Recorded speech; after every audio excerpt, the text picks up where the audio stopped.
ঠিকানা বদলে গায়েঘাটায় আস্তানা, ধৃত পাসপোর্ট জালিয়াতির মূল অভিযোগ।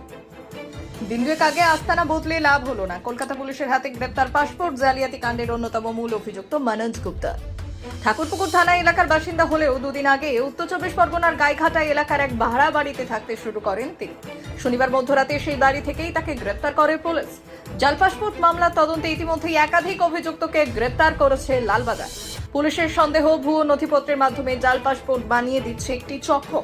আর ওই মামলার তদন্তে কলকাতা এবং শহরতলির বেশ কিছু অঞ্চলে হানা দেয় পুলিশের দল। মাস দুয়েক আগে ভবানীপুর থানায় একটি পাসপোর্ট জালিয়াতির অভিযোগ হয়, আর সেই মামলার সূত্র ধরেই শনিবার মনোজকে গ্রেপ্তার করে পুলিশ। মনোজের বাড়ি ঠাকুরপুকুর থানার শিলপাড়া এলাকায়।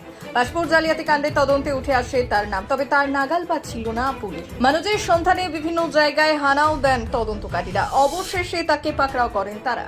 গাইঘাটা চাঁদপাড়া ঢাকুরিয়া এলাকার একটি বাড়িতে অভিযান চালিয়ে ধরা হয় তাকে। পুলিশ জানিয়েছে, জাল নথি ব্যবহার করে পাসপোর্ট তৈরির যে চক্র মাথাচাড়া দিয়েছে তার অন্যতম মাথা ওই মনোজ। রবিবারই তাকে আদালতে হাজির করানো হবে। 3 বছরের উপরে। 3 বছর লোকটা কখনো দেখেননি? না না। আচ্ছা, এই লোকটা কখনো বাড়ি আসতো কি আসতো না না? না, কোনোদিনও আসেনি, দেখিনি আমরা।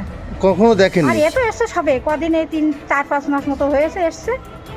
তারপরে কোনোদিনও ওই লোকটাকে দেখিনি। ও তো সবে মাত্র এই যে কালকে ধরে নিয়ে গেছে, সেই সময় আমরা দেখেছি। তাছাড়া আর কিছু জানি না আমরা। এরপর এইটুকু ছাড়া কিছু জানি না।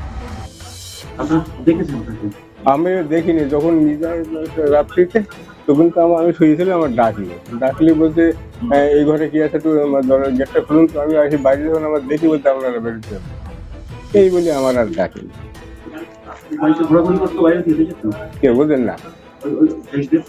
না না না, বাড়ি আমি দেখিনি, চোখে দেখলাম এই রাত্রি। ওই 3 দিন বললো, আমি তো দেখিনি বলে 3 দিন এসছে নাকি। তাই